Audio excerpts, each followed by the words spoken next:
understand why Giannis Antetokounmpo stays in a backwater small market city like Milwaukee.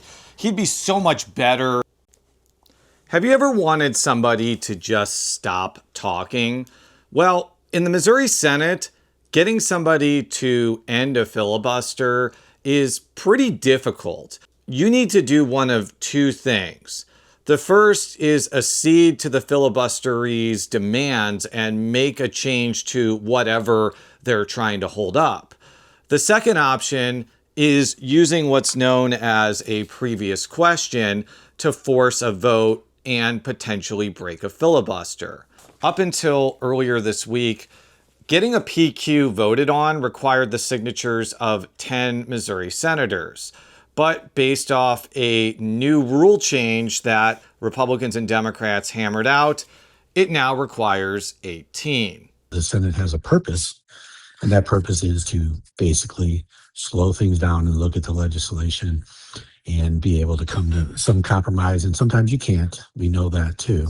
But we also want to make sure we're doing our due diligence in time, and that's kind of what we're looking to do here and restore the voice of our voters. That's from the Senate Democratic side. There's a couple of things to point out here.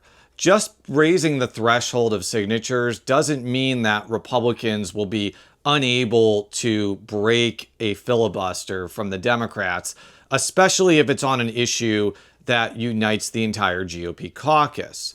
But given that Missouri Republican senators have been traditionally factionalized over the last few years, a lot of the more conservative members of the body were not particularly happy with this change. You want to protect the minority and protect the voice of the minority, but you don't make it an impenetrable minority to where the minority is just the majority.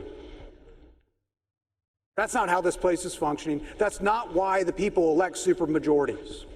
It's just not. For all of St. Louis Public Radio's coverage of the Missouri General Assembly, either go to stlpr.org or listen to Politically Speaking wherever you find your podcasts. Or Los Angeles or Houston, maybe even Portland.